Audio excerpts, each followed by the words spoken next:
Querido Radio Escucha, saludemos. Te habla Jaime Claudio, médico de familia, y me complace este conversatorio especial que vamos a tener en el día de hoy con el doctor Rafael Burgos Calderón, mi querido hermano, mi profesor. Todo honor y toda gloria a esa institución que nos une, la Escuela de Medicina de la Universidad de Puerto Rico, donde en un momento dado fuimos estudiantes, en otro momento dado fuimos maestros y donde siempre seguimos siendo maestros y estudiantes. Tato, un placer tenerte en el programa, gracias. Vamos a estar hablando de algo importantísimo, salud renal y longevidad. Y queremos decirle a todos aquellos que nos escuchen que este programa es importantísimo. Si usted tiene una larga vida, tiene que proteger su riñón. Y queremos en este conversatorio dejarle saber todo lo que parece ser arroz y habichuela en controlar la salud de su riñón, pero vamos a ir más allá. Vamos a darle detalles y sugerencias para que usted pueda seguirle, como nos gusta decir en este programa, añadirle vida a los años y años a la vida. Tato, un placer tenerte en el programa. Muchas gracias y me siento muy honrado en participar, ¿verdad?, en este evento tan importante de salud renal. Y como tú dices, somos producto de una filosofía en el Hospital Universitario, en la Escuela de Medicina, que unió los grandes maestros que nos dieron esta vocación, esta perspectiva de la vida desde otra evidencia. Así que también me siento muy orgulloso que la Escuela de Medicina del Recinto me haya conferido el grado de profesor eméritus de la Escuela de Medicina, lo cual para mí es uno de los logros más grandes a través de mi carrera, y se lo debo a todos mis maestros y a mis estudiantes y a mis compañeros que también interaccionamos tanto en este ícono del Hospital Universitario, que nos formaron en otra filosofía de vida. Muchas gracias por invitarme. Gracias, Tato, gracias. Y gracias también a ti, porque has caminado como una estrella así hacia el futuro y has podido en el firmamento. Así que es un placer compartir contigo. Y yo reitero las gracias que te tengo como profesor que fuiste, como amigo y colega que eres ahora, por tu acertijos clínicos, pero también más allá de eso, por tu sabiduría humanista.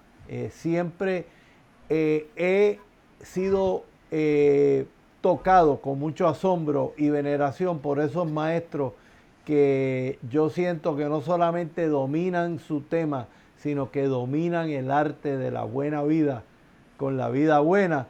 Y hablando de eso, pues mira, tengo que destacar que una de las cosas que nos une fue cuando la Academia de Médicos de Familia, para eso, yo creo que fue 2016, nos otorgaron este premio en conjunto, el premio a las humanidades en la medicina de Abelardo Díaz Alfaro.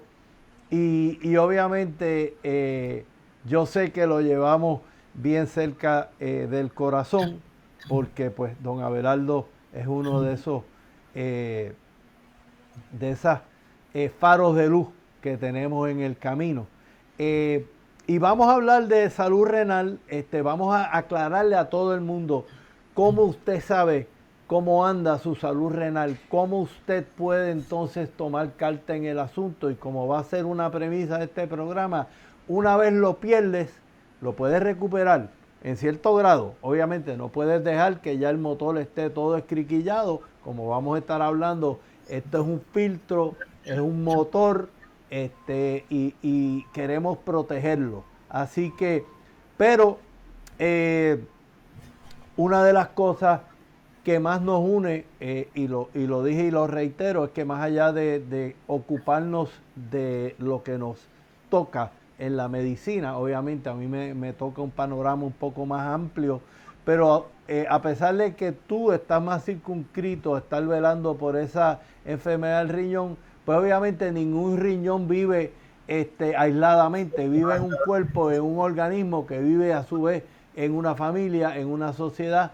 Así que cuando tú te acercas a practicar tu medicina, ¿cómo tú tratas de hacer una medicina humanista? ¿Cómo tú tratas de no meramente estar pensando en el riñón que estoy teniendo aquí dañado, que estoy viendo en los laboratorios, sino en doña Moncha, que tiene ese riñón y tiene una serie de retos? Bueno, es un reto tremendo, ¿verdad? Te diría yo que hace mucho tiempo había estudiado la conspiración del amor de Chardin. Entonces me dio la luz de hacer la conspiración del bien, ¿verdad? ¿Y qué es la conspiración del bien? Pues yo creo que en todos mis encuentros el amor, ¿verdad? El amor es el primero y los griegos, tú sabes que hicieron, ¿verdad? Ese énfasis en el filus. Entonces yo creo que el amor en todas sus variantes, ¿verdad? Es lo que hay que llevar como médico, la empatía, el amor que tú le puedes expresar a los pacientes, ¿verdad? Que los cuida, que está interesado en conocerlo como ser humano y en su medio ambiente, ¿verdad? Eso es un issue. También creo yo que la conspiración de amor es el conocimiento, porque si yo creo que esa es una de las etapas retantes para un médico, porque ese conocimiento me va a ayudar a poder implementar las estrategias para reducir la progresión de la enfermedad renal, ¿verdad? Que eso es un issue que hay de conocimiento. Y yo me paso, ¿verdad? Eh, re- no- Nuestros maestros nos dieron esa énfasis en conocer, y eso también de los griegos, ¿verdad? El conocimiento es importante para hacer el bien. Y lo último es mitigar el dolor humano. En ese encuentro de la calidad, del conocimiento, es cómo mitigamos ese dolor humano. Eso me está afectando mucho porque en la sociedad actual veo muchos pacientes solos, veo que una familia lo cuida uno solo, los otros no lo cuidan, y veo la soledad. Y como tú sabes, la soledad está siendo un problema a nivel mundial. Y los jóvenes se sienten solos, todo el mundo se siente solo, porque la empatía del amor, el conocimiento, ¿verdad? Se ha perdido. Y yo trato de, en mi práctica, unir eso, hablo con ellos. ¿Qué tú haces? ¿A qué tú te dedicas? ¿Con quién tú vives? Ah, yo vivo con mi... ¿Por qué no vienen tu familia? No, porque ellos están trabajando. Y eso me tiene a mí un poco afectado en ver que en una sociedad eso podemos hablar, ¿verdad? De la felicidad paradójica, de la capitalismo y hiperconsumo, ¿verdad? Y eso me tiene más tiempo con calma. Yo le digo a mis pacientes, cada uno tiene su tiempo, ¿verdad? Y yo creo que eso es mi énfasis en unir el amor, el conocimiento y mitigar el dolor humano. En cada momento que yo toco a alguien y tengo el privilegio de, de que ellos confíen en mí.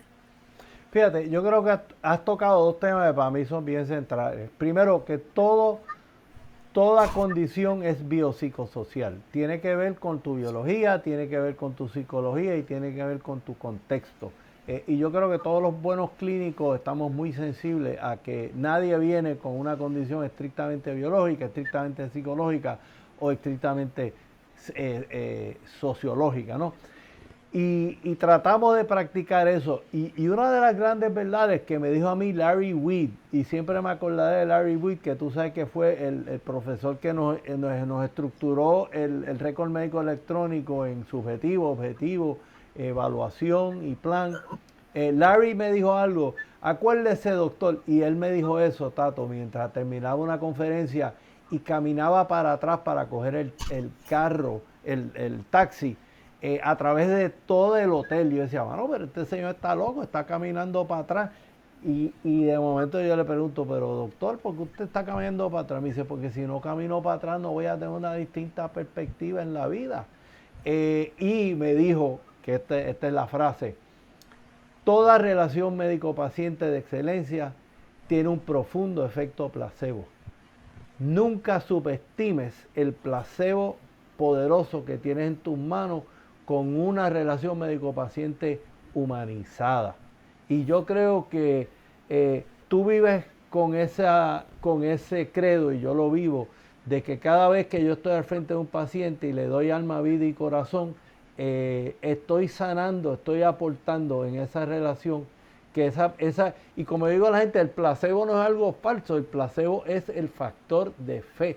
Si tú tienes fe en que algo te va a ayudar, si tú tienes fe en que ese médico no solamente es un maracachimbo del riñón, sino que es un clínico y es un humanista y te está escuchando, como tú dices, no solamente me preguntó y miró, como muchas veces dice la gente, miró los laboratorios y me dijo, haz esto y venme a ver. Y termino esto, mira, dijiste algo, yo siempre hago referencia, ¿verdad?, a las cosas enormes. Y 100 años de soledad, vuelvo, insisto, que es nuestro libro, nuestra Biblia para entender el ADN de Latinoamérica, de Puerto Rico. Y como termina el libro, la famosa frase del final que dice, porque las estirpes condenadas a 100 años de soledad no tenían una segunda oportunidad sobre la tierra. Pero las estirpes que están comprometidas con la solidaridad van a tener una segunda oportunidad. Y yo creo que pues, de eso se trata, ¿verdad? El esfuerzo que hacemos con nuestros pacientes. Así que vamos, después de estas consideraciones filosóficas, vamos a la tripa, a la roya de la habichuela que nos trae hoy día, y es hablar de la salud renal. Vamos a empezar poniendo en perspectiva qué es salud renal. Doctor Bulgo, de nuevo estamos hablando con el doctor Rafael Bulgo Calderón, nefrólogo, institución, amigo, hermano, maestro, que nos va a arrojar esta luz sobre, empecemos hablando un poquito, Tato, de qué es la salud renal y cómo la tenemos y la vamos perdiendo innecesariamente.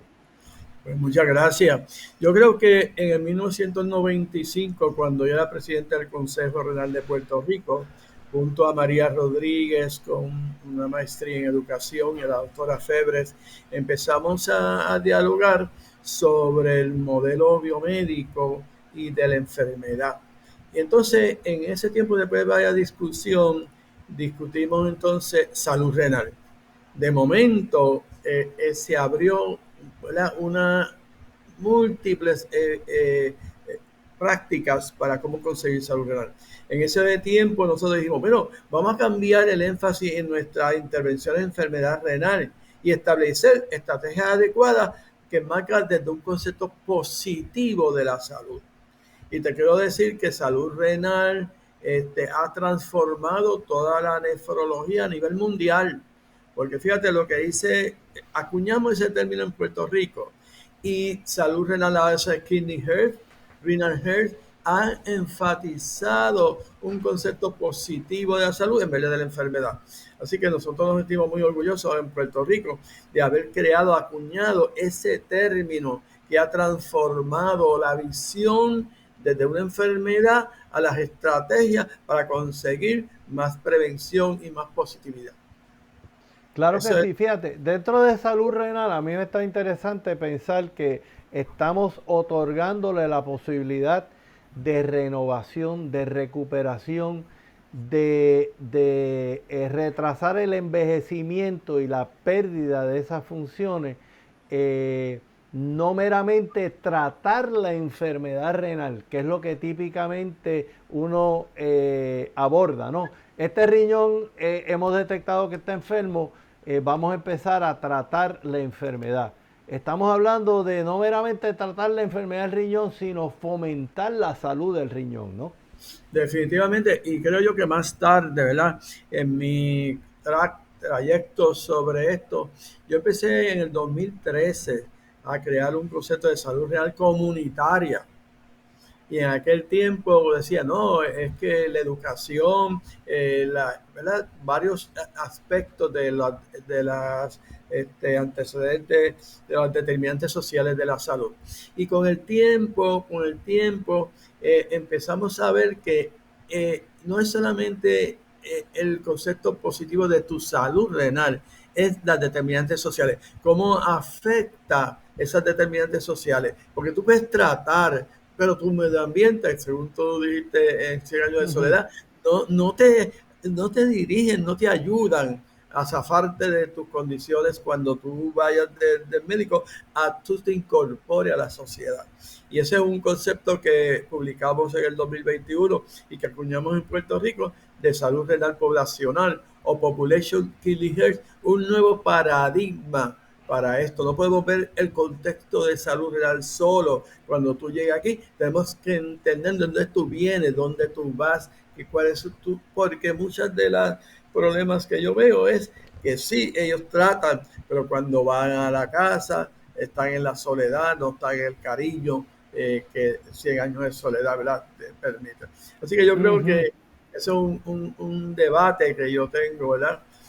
Porque creo que nos hemos olvidado de 2013, como tú ves, yo dije en ese tiempo, el ingreso y posición social, las leyes de apoyo, la educación, el empleo, el entorno físico, las características biológicas, la genética, el desarrollo del niño sano y los servicios de salud. Eso es en 1913 que nosotros queremos promoción de la salud renal. Así que ya desde 2013 yo me estaba preocupando de la parte del programa de antes que se enfermen los individuos, que vamos a discutir más tarde, y cómo empezar a caminar para entender más a nuestro paciente como decía, tú eres yo y tu circunstancia de Ortega y Gasset. Eso es Los así. hombres son animales sociales, ¿verdad? Y Claro que sí.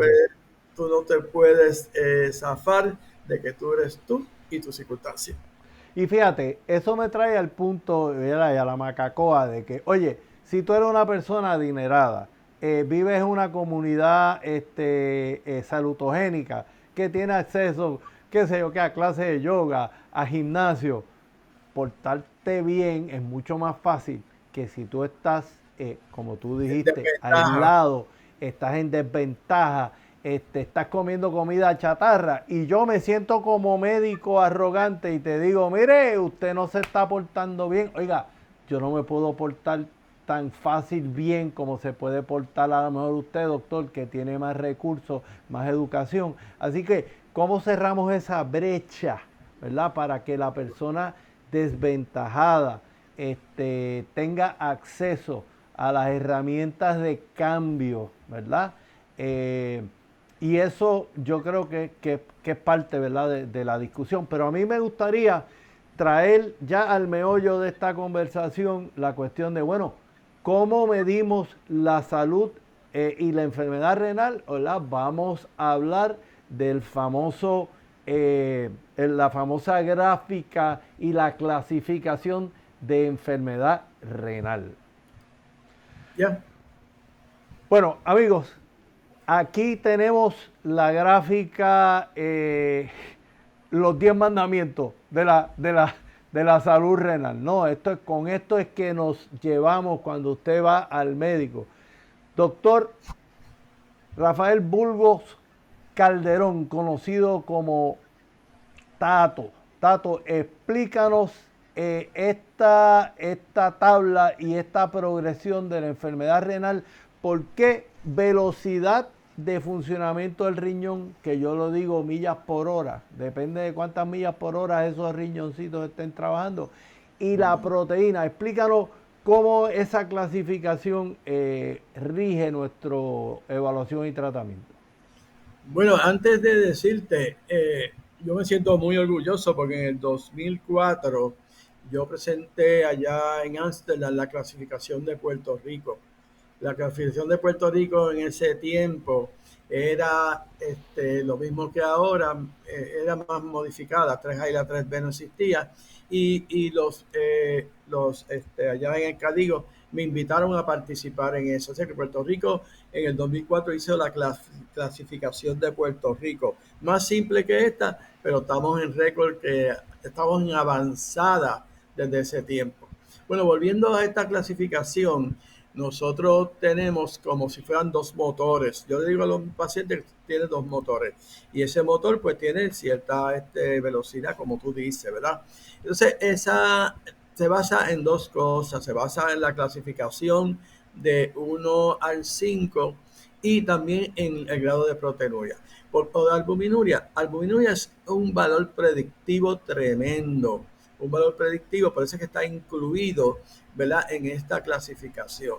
Por eso cuando usted tiene, vamos a ver, un hombre que tiene 120 y usted tiene de 90 sobre, ¿verdad? Mientras más alto el número, mejor. Pero fíjense que empieza en lo verde, lo amarillo y proteínas de menos de 30, de 30 a 300 y más de 300. Mientras más proteína y el color sea más oscuro, más es el riesgo de progresión. Así que una de las cosas que yo veo en mi práctica y que tenemos que mejorar, que a veces los médicos mandan nada más que urine microalbumin, pero no hacen el albumin creatinine ratio. Para mí el albumin creatinine ratio es básico porque el urine albumin pues no me puede ser un factor de riesgo cardiovascular, pero para yo medir entonces la clasificación necesitamos el albumin creatinine ratio. Así que ustedes Tato, time out. Vamos a aclarar aquí términos para el Lego. ¿Por qué la albúmina? O sea, ¿por qué la albúmina? ¿Qué? La albuminuria es albúmina en la orina. ¿Por qué esta proteína, por qué es albúmina y no es globulina? Explícanos eso. Bueno, porque la albúmina es la mayor proteína en el cuerpo, ¿verdad? Y cuando hay destrucción del el glomérulo, tiene la membrana basal. Y cuando los pacientes tienen daño, ya sea por diabetes, porque el exceso de azúcar destruye al glomérulo, por cualquier razón, se empieza a filtrar la albúmina. Y por eso es que algunos ven, oye, tengo espuma en la orina. Y esa espuma de orina viene de la destrucción de una barrera que se llama la membrana basal. En esa membrana en esa membrana basal está tratando de evitar la filtración de albúmina y se destruye esa membrana basal por toda esta cosa, hipertensión, diabetes, y empieza entonces a la cuando yo orino, como que veo mucha albúmina, muchas burbujas, ¿verdad? Y eso es el issue con la importancia de la albúmina en orina. Pero diría que el albumin creatinine ratio para nosotros. ¿Y por qué esas dos proporciones son importantes? O sea, la proporción de la albúmina dividida por la creatina. Seguro, creatinina.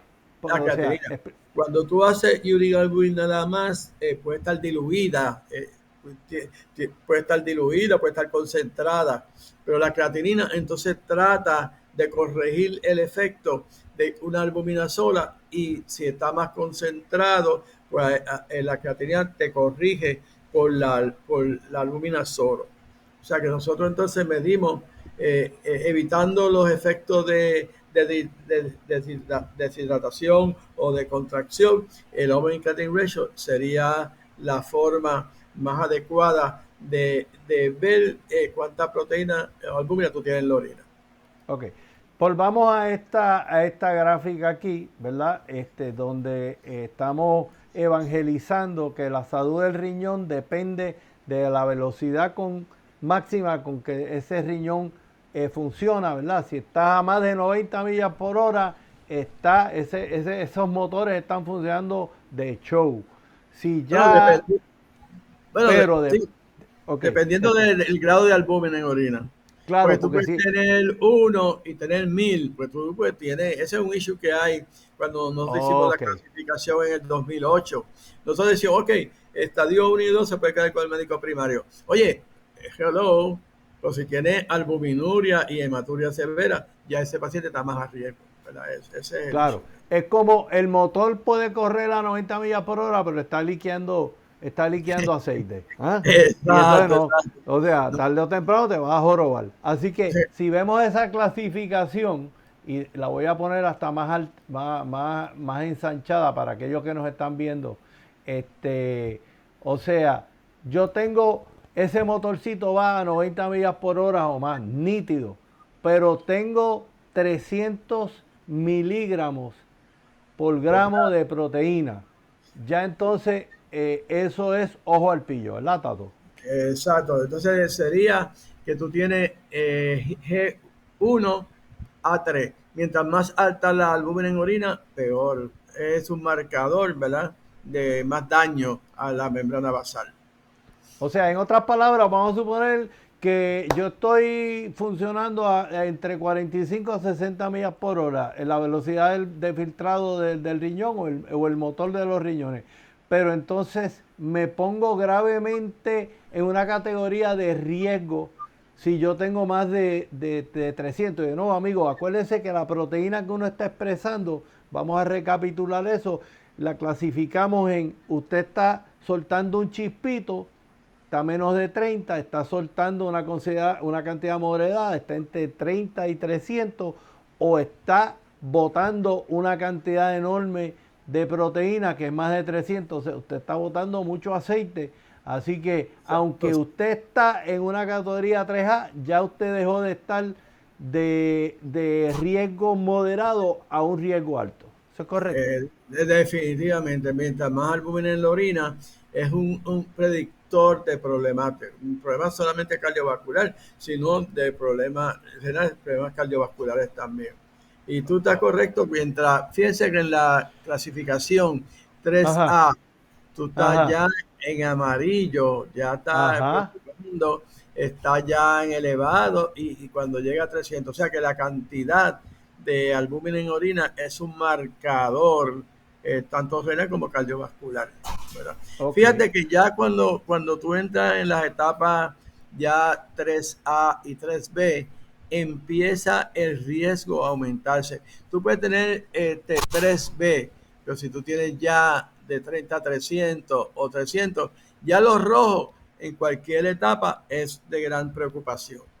Ok, yo creo que el gran mensaje que estamos tratando de establecer aquí es velar la guira. O sea, porque si nos vamos más que por velocidad, que es lo que típicamente medimos, y no velamos la guira de que estés colando proteína, pues puedes estar ya con daño considerable y no estarlo reconociendo y tratarlo. ¿Es correcto? No, definitivamente, yo creo que los programas más grandes que los pacientes que vienen no le han explicado la clasificación. Esto es muy Ujú. importante para los médicos primarios. Usted tiene que saber su función de riñón. Yo le doy una tarjetita, le doy un cuadro como este y le digo, tú estabas aquí y ahora estás acá. Hay que educarlos. Y cuando tú vayas a un médico, yo le doy un papelito, esta es tu filtración glomerular. Tú eres el responsable por cuidar tu función de riñón. Cuando vayas a la emergencia, tú dices, yo tengo 28, cuidado, 28, ¿verdad? Y esto Ujú. me ha ayudado en la educación. Yo le doy una tarjeta, le doy una tarjeta que le va a salvar sus riñones. Fíjate también que en el Comprehensive Metabolic Panel, en el Renal Panel, abajo está la filtración.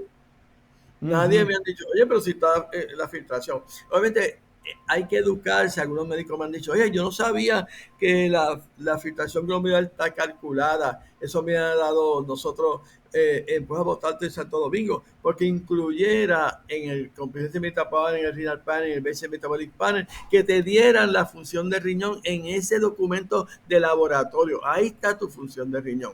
Obviamente varía un poco, ¿verdad? Varía un poco ahora. Ya creo yo que la educación más grande que yo creo en este importante Ujú. grabación, programa, es que tú tienes que saber tu filtración glomerular. Te va a salvar de problemas cardiovasculares si tú tienes una educación y te educan. Y este es un programa de educación. Este es el fuerte de la nefrología. Si tú no sabes dónde tú estás caminando incierto a través A de tu vida. ciega.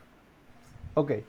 Una cosa que yo creo que es importante que aclaremos ahora, esta velocidad estimada, por tanto, la salud de tu riñón que viene en estas químicas múltiples, ¿verdad? Que llamamos el CMP, el Comprehensive Metabolic Panel, y eso no es otra cosa que una burundanga de valores que hacemos, mi gente, para ver cómo está el riñón, el hígado, cómo está el balance de sus minerales en sangre, La hidratación, ¿verdad? Que es el bone cutting ratio, ¿verdad?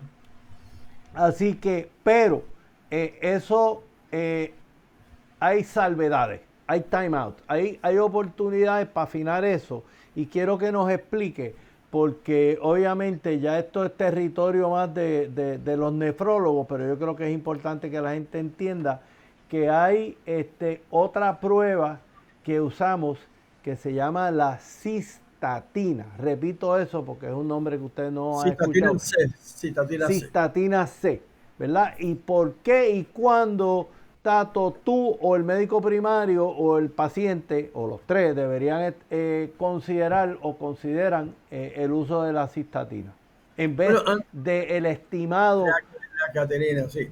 Bueno, Okay. yo creo que Y ya antes, que me vas a explicar eso, también explícame por qué ventaja tiene el mandar a hacer esa colección de 24 horas de orina para tener un valor más fehaciente de esa velocidad de función del riñón. bueno, antes que quiera decir que uno de los problemas que hay en la medicina y es la calibración de la creatinina, porque creatinina sola ya no nosotros no la utilizamos. Tenemos que calcular ya por fórmula, que es el MDRT que usan los laboratorios, o la CKD-EPI, ¿verdad? Ahora, yo quiero advertir tanto a los médicos primarios y a los pacientes que si usted tiene un Comprehensive Metabolic Panel, sale una creatinina. Si hace un renal panel, puede salir otra creatinina. Si hace un Basic Metabolic Panel, y nos confunde al médico primario y confunde a Dios, pues si yo tenía 0.9 y ahora tengo 1.13 en la misma máquina. Y eso me está preocupando porque la base de esto que yo tengo que decir, si la diferencia entre un IFR estimado es significativa o no, ¿verdad? Y yo creo que le digo a mis pacientes, tienes que ir al mismo laboratorio, porque si tú cambias que el laboratorio hace Comprehensive Metabolic Panel, a veces los médicos privados hacen Comprehensive Metabolic Panel, ya algo Renal Panel, y hay una diferencia marcada. Yo también digo, hold your horses, porque yo digo que si hay un 30% de diferencia, es significativo entre un GFR o no, ¿verdad? Ese es un issue que hay, ¿verdad? O sea que si yo tengo un valor que difiere por más de 30%, eso es significativo o significativo de que esto es real o Es real, significativo es de real. que aquí hay algo bulembo con estas máquinas. Seguro. Bueno, puede ser que el paciente esté dañando. Yo, en mi experiencia, yo a todo el mundo que sale más del 30% se lo repito. Y Gloria, viene normal. Adiós, Carmen, ¿qué pasó así? O sea que yo creo que uno de los problemas, ten mucho cuidado en interpretar. Y cuando tú interpretes, ¿es la misma renal panel o tú estás con Comprehensive Metabolic Panel, que son la misma máquina? Yo veo la 5880 y si tú le haces Comprehensive Metabolic Panel, hace una creatina diferente, Sí, ¿verdad? Y yo creo que déjeme aclararle a los que nos están escuchando que el BMP es un grupo selecto de valores que están en esta prueba más grande, que es la que típicamente mandamos, que es el CMP, que son creo que 30 y pico, versus obviamente 8 o 10 pruebas que tiene valores que reporta. Ahora, mi pregunta es, ¿cuándo, si hay esquizofrenia en estos valores, cuando el doctor Bulbo o el doctor Claudio deben decir, bueno, ¿qué hago ahora? ¿Mando a hacer una colección de 24 horas o le mando a hacer la cistatina? Explícame no, eso. después de menos de 60 yo no hago creatinine clearance. no hago creatinine clear, no utilizo el creatinine clear. En la práctica de la medicina, el problema con la creatinine clear es cómo se toma la muestra. En las mujeres es un desastre. O sea, porque a las mujeres hay que darle un candungo que ponga, ¿verdad? En la que recoja ahí toda la orina que orina en 24 horas. 24 horas. Así que en mujeres y en algunos hombres, yo cuando el que te inscribo, que orinó nada más que 500, que orinó 600, pero es que tú no me diste ninguna función de orina. Así que se está, en nuestra práctica y la nefrología se está dejando de salir del Catin Clear por su problema de colección. De que sea confiable ese volumen. Porque tú tienes que calcular entonces si esa orina, tú tienes que excretar 15 a 20, a 10 a 15 miligramos por kilo de creatinina o 20 a 25 en hombres. Y yo tengo que calcular si esa función, esa creatinina merece que sea confiable de acuerdo a la creatinina en 24 horas. Ese es un issue. Pero yo te diría que menos de 60 es una pérdida de tiempo. Yo te voy a hacer aquí un time out y te voy a hacer una anécdota. Esto es un chiste, familia, los que nos están escuchando, el doctor va a hacer un chiste anecdótico de su experiencia como médico de familia en el barrio del Mango. Como estamos hablando de colección de orina, cualquier paciente se puede confundir cuando usted le pide una muestra fecal para ver una condición. Nosotros estamos haciendo un estudio de bilalsia y le pedimos unas muestras a los pacientes. Y un paciente llegó con una lata de galletas sultana y me dijo, doctor, aquí está mi prueba. Y digo, pero mi muestra. Y entonces digo, pero don Moncho, eso es una cantidad grande. Y me dice, bueno, yo recogí 24 horas, doctor.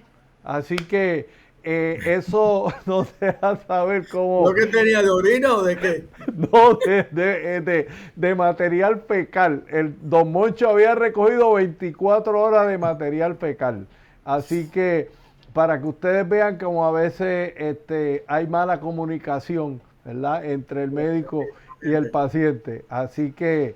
Bueno, seguro. Pero volviendo a la cistatina C, ¿verdad? Ok, pues vamos allá. Yo creo que la creatinina en nosotros en el MDRD, cuando sale el laboratorio, todos los laboratorios en Puerto Rico usan la fórmula MDRD con Jaffe, ¿verdad? Que interfiere con algunas cosas. Nosotros en nuestra práctica usamos el CKD-EPI, ¿verdad? Que es otra fórmula. O sea que va a haber una diferencia a veces entre lo que dice el Comprehensive Metabolic Panel o entre el MDRD que usa el laboratorio y nosotros que usamos el CKD-EPI. O sea que tú recomiendas que ese cálculo se haga con esta fórmula, ¿verdad? Que estás hablando para aquellos mortales que nos escuchan, ¿verdad? CKD rayita EPI, ¿verdad? Y tú entiendes que esa fórmula es más confiable que la que típicamente se usa. Mucho mejor. Yo creo que la fórmula de MDRD a veces sale más bajito la función del riñón. Ya nosotros lo calculamos por raza, ¿verdad? Ya eliminado, entonces eso es un issue en la medicina, que antes en el cálculo decían que los negros pues tenían más músculo y tenían más creatinina. Pero ¿qué pasa? Que entonces ellos salían con un GFR más alto y no eran candidatos para trasplante y hubo un issue de eliminar la raza como parte de la fórmula. Así que pero, Tato, todavía en el CMP nos dicen estimado de velocidad de filtrado si usted es negro o si usted es blanco. Entonces, como yo le digo a la gente, bueno, usted es mulato, porque todos los boricuas somos mulatos, así que yo no sé si a veces coger esos números, ¿verdad? Porque siempre los negros salen, o sea, raza negra sale más alta. Sí, pues ya bueno, en la CKD-EPI no incluye raza.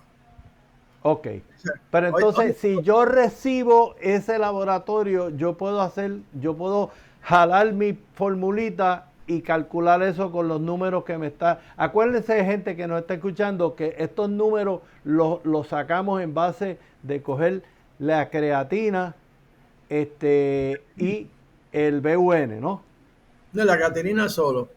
La creatinina solo. La creatinina sola, ok. Y Sí, mira, entonces, yo vengo y te voy a decir, voy aquí a mi, te voy a decir que yo hago eso. Ya ver si me sale. Yo le digo, dame la fórmula del National Kidney Foundation. Digo aquí, vamos a ver si me da aquí. National Kidney. National Kidney Foundation. o sea, de nuevo, amigos, lo que estamos hablando de dos formas de calcularla, y que estemos pendientes, de nuevo, no queremos confundirlo Exacto, exacto. con Sí, estas yo cosas. creo que el calculador, aquí yo tengo el calculador, ¿verdad? Del National Kidney Foundation. Ajá, ajá. Espérate, voy a subirlo aquí, vamos Ok, a subirlo. ok. Entonces ahí yo digo, ok, pues voy a pedir el serum creatinine. Yo digo, oye, pues tiene una creatina de 1.5. No tengo Ajá. cistatina, ¿verdad? Y sigo. ¿Es hombre o mujer? ¿Es female? Eh, eh, no es estandarizado porque la mayoría de estos no son estandarizados. Este es un issue que hay en la nefrología, pero esto es una cuestión técnica mayormente de nosotros. Para tú hacer el serum creatinine tiene que ser standardized y muchos de los laboratorios son standardized. Así que nosotros Tato, hicimos. mira, aquí tenemos la fórmula por si. Ave María, pues tú eres Ah, ya tú sabes que ahí está. O sea, que vamos a hacerle esa. El doctor sacó una creatina de 1.1. ok. La pongo ahí. ¿Ok? No No tenemos tengo. no tenemos la cistatina, después la haremos con cistatina. Ponle Ok. la edad. La edad del doctor Entonces, son 70 añitos, varón. eh, no estandarizada, ninguna son estandarizadas. Le ponemos no ninguna estándar está. Ok, y no hay, no. Entonces dice calcular. ok. Entonces, es posible, amigos, que me van a empezar a taladrar al frente ya mismo. Yo espero que, como estoy usando un micrófono, que no se cuele. Ok, pero vamos a ver. Resultado, ahí está. Estoy en 72. 72, 72. Si hubiera tenido esta otra prueba, y de nuevo, amigo, como estamos hablando aquí medio francés, déjenme de nuevo, Vamos a lo de básico. explicarle, ¿verdad? Que la cistatina es una proteína relativamente pequeña, ¿verdad? Que se produce en todo Pequeño, el cuerpo por cuerpo todas las células, ¿verdad? Que definido. contienen núcleo. Y por eso es que obviamente es un marcador más Marcador. confiable que la creatinina, porque obviamente la creatina, la creatinina va a depender, y oye, vamos a aprovechar y vamos a aclarar dinga y mandinga, porque uno dice creatinina, ¿qué es eso? Yo creo que es el momento de explicarle a los radioescuchas qué relación tiene dinga con mandinga. Pero de nuevo, la cistatina, en resumidas cuentas, es una proteína que usted la va a expresar o a segregar irrespectivamente de su masa muscular. Seguro. Mientras Claro. que, obviamente, y de nuevo, creatina y creatinina, ¿verdad? Creatina es un nutriente, es un aminoácido, es un enchufle entre dos aminoácidos que se produce en el cuerpo, que tiene una función, pero el producto de desecho, ¿verdad? Es la creatinina. ¿Estoy hablando bien o estoy diciendo algún disparate, maestro? Estamos bien. Va por buen camino. Muy bien.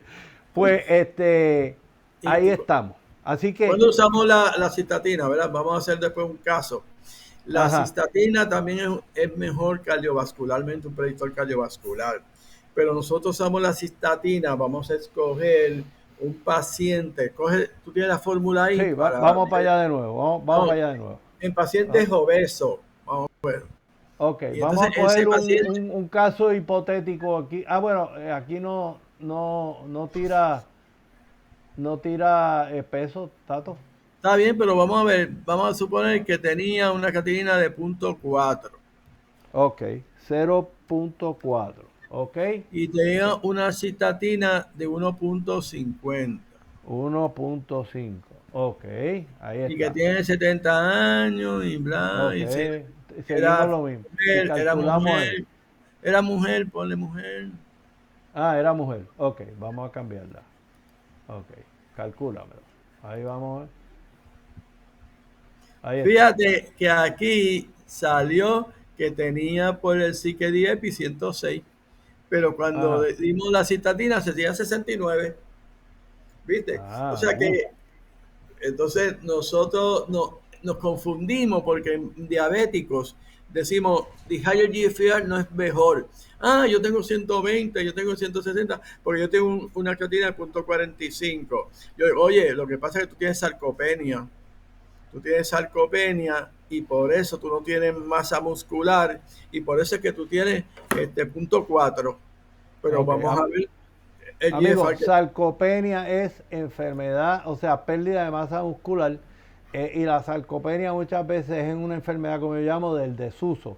Si usted no lo usa, lo pierde. Por eso es que parte de la salud completa es que usted siga, mire, trabajando, mantener su fuerza y su masa muscular. Eso fue un punto y aparte, pero No, quería no, no, traerlo acá. perfecto. Yo creo que cuando usamos cistatina, cuando hay una diferencia en que las creatininas son muy bajas, porque Sí. el higher GFR no es mejor. La gente dice, ah, yo tengo un diabético, yo tengo 120, 130. Oye, lo que pasa es que tú tienes una creatina de 0.45 y sale que tú tienes un GFR alto. En esos pacientes, yo le hago entonces la cistatina C, que es de felométrica, ¿verdad? Todavía en Puerto Rico hay la nefrométrica y la turbométrica, pero Ujú. no se está haciendo la turbimétrica, que es el standard of care. Obviamente tenemos que usar la nefrométrica porque hasta ahora ningún laboratorio aquí o allá hace la Ujú. turbimétrica, ¿verdad? Ok. Pero yo creo, está claro entonces, cuando usamos la cistatina C, cuando hay una discordancia, especialmente en la creatinina, unas Ujú. creatininas bien bajas que se ven también en personas, mujeres que tienen estatura bien bajita y el body mass index es bien bajito. Por lo tanto, no producen el cambio entre creatina a creatinina. O mujeres o seres humanos que no convierten ese problema entre convertir de creatina a creatinina. Entonces nos da la impresión de que tiene un GFR muy alto porque la creatinina es bien baja. En esos Ya. casos usamos cistatina, que es más cara obviamente que la Ok. creatinina. ¿Tú crees que estamos claros en eso? Maestro, estamos bien. Nos fuimos un poquito aquí medio filosófico y hablamos de mayonesa médica, pero quiero recordarnos que llevamos 47 minutos en el programa, que nos quedan 10 minutos para nosotros hablar de tratamiento. Así que vamos a tener que coger el turbo, amigo, y sí le vamos a prometer que vamos a volver con un programa completo donde vamos a ir, mire, al tuétano del tratamiento. Se nos fue, nos pusimos a filosofar del diagnóstico, pero vamos a coger estos minutitos que nos restan, Tato, para hablar de qué hay que hacer. Obviamente lo primero que uno oye es, tiene que controlar la presión, tiene que bajar, tiene que controlar los niveles de azúcar, no se meta medicamentos que le dañen el riñón, como el Advil, el ibuprofeno, o sea, todos estos que nosotros llamamos agentes no esteroidales, que los usamos para los achaques y la artritis. Ese es el primer punto de partida, ¿no? Pero háblanos un poquito de eso y mucho más de estas medicinas también. O sea, si yo te bajo las presiones con ciertas medicinas, te bajo la presión y te protejo el riñón. Háblame de eso. No, definitivamente, antes de terminar esta fase, conoce tu función del riñón, es el mensaje que la previa discusión. Bueno, nosotros ahora estamos en un momento en la parte biomédica de cómo controlamos tu presión arterial, ¿verdad? Que es importantísimo. Hay una diferencia a veces entre la presión que te hace en la oficina y la presión que va donde el médico. Muchos tienen lo que llamamos el síndrome de la bata blanca, vienen con una presión. No sé, mi cardiólogo y Claudio me dijo que mi presión estaba bien y ahora yo tengo 160 aquí. ¿Qué pasa? ¿verdad? Que primero hay que confiar que algunos pacientes cojan su presión en la casa cuando hay esa discordancia porque si tú vienes y lo empiezas a tratar, que él te dice que la presión en tu casa está normal y ahora está, tú empiezas a añadirle medicina y lo lleva a la hipotensión, ¿verdad? Ese es un issue. Otro issue que hay, ¿cuál es el nivel de la sistólica y la diastólica? Nosotros creemos que la sistólica es la más importante, ¿verdad? La más importante ahora. O la diferencia entre la sistólica y la diastólica es otro issue. ¿Y qué cogemos? Pues nosotros llegamos de acuerdo más o menos a nivel de 130 la sistólica. Obviamente mi especialidad dice 120 de sistólica, ¿verdad? Pero nosotros estamos muy preocupados y llegamos a un acuerdo después en el ESN, se llegó a un acuerdo de 130 para todo el mundo, Bueno, hay un cambio ahí en los europeos. Si usted tiene 90 años, pues yo no voy a llevarlo a 120 ni a 130. Voy a ser más cauteloso en no llevar a gente muy avanzada por la hipotensión, ¿verdad? Eso es el issue que hay, ¿verdad? Así que yo creo que lo primero es medir la presión arterial. Y que usamos los fármacos. Es un registro casero. Estamos fomentando que la gente haga registro casero, que coja una sumativa de valores y que no estemos bancando en la presión que tuviste en la oficina del doctor Bulbo o el doctor Claudio solamente. Sí, porque eso va a ser más preciso.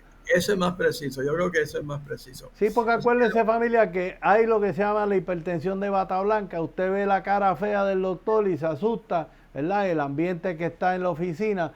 Y eso es una parte de usted subir la presión. Si usted me sube y me baja la presión cuando se asusta, pues eso es normal. O sea, no es tan malo como que usted todo el tiempo sostenidamente me esté trepando esa presión. Y esa es la aclaración que queríamos hacer. Háblame de la medicina, ¿verdad? Porque hay medicinas que bajan presión y protegen el riñón.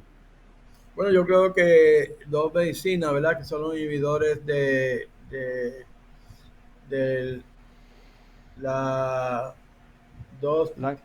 los sartán o, ¿verdad? Que son la angiotensina. La angiotensina, tanto lisinopril como los sartán, todos son una de las bases, ¿verdad? Una de las bases. Muchos argumentan que no tienen en orina, pues se les puede dar otro. Yo creo que los diabéticos son todos los estudios que se han hecho son los inhibidores de la angiotensina, ¿verdad? Así que yo creo que la base fundamental, que si tiene albúmina en orina, darle, ¿verdad?, los inhibidores, ¿verdad?, de la angiotensina en su fase.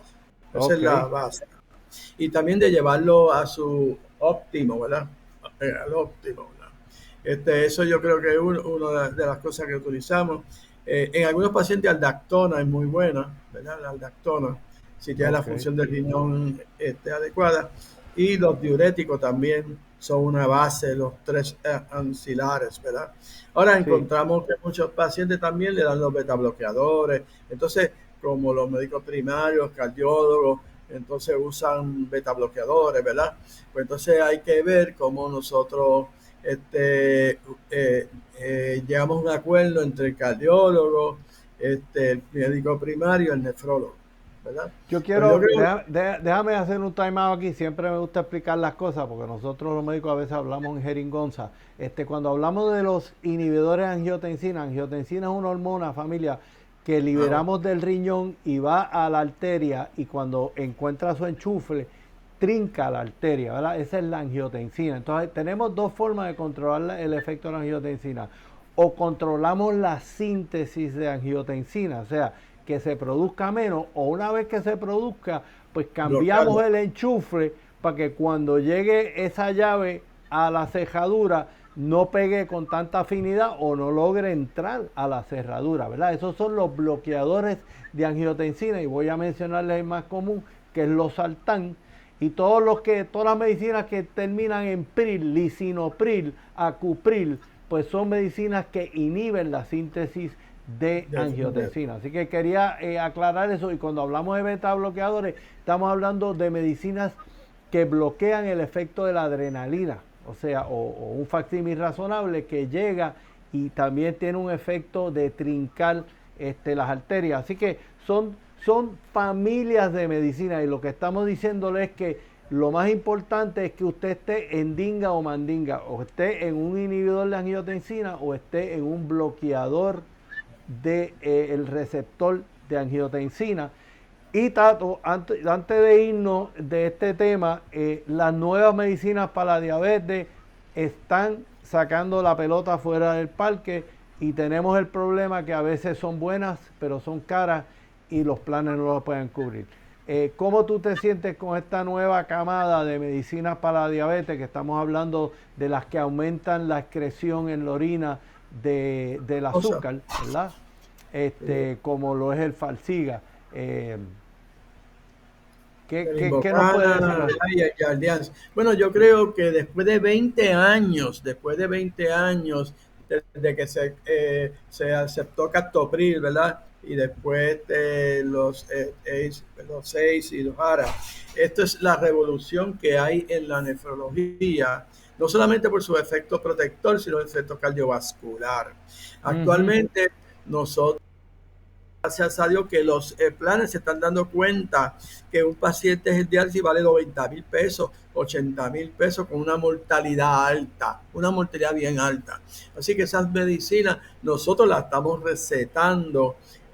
Cuanto más riesgo tiene, mientras más albuminuria tiene, yo hago la fórmula del Kidney Failure Risk Equation, y en esa fórmula dice que si yo no hago algo por retroceder la progresión, ese paciente va a ir a diálisis y va a morir a los 2 años de cardiovascular, y se va a gastar 80,000 a 90,000 dólares. Así que yo creo que me siento más contento que todavía, por lo menos ya en pacientes de la Reforma o Mi Salud, lo están cubriendo, y también los planes están dándose cuenta, ¿verdad? Que si tú lo certificas como que ese paciente está a riesgo, esa es la revolución en la nefrología. Y también en fallo cardíaco, ¿verdad? Que el fallo cardíaco con low ejection fraction o high ejection fraction.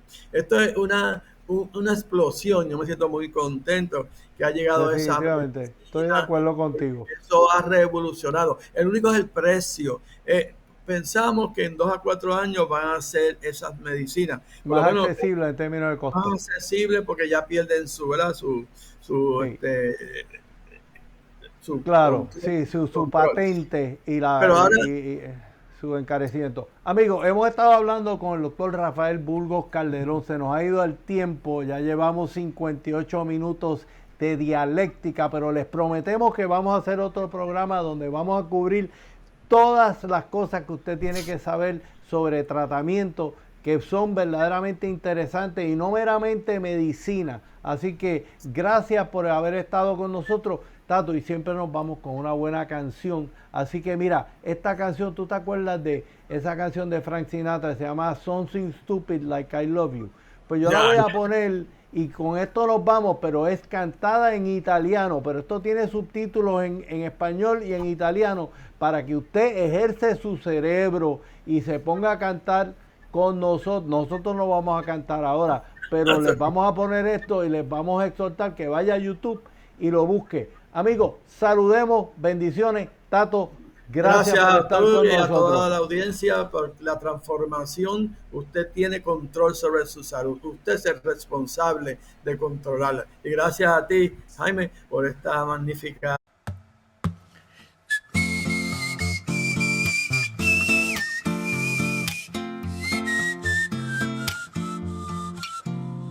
Difficile trovare la maniera di passare la serata con te.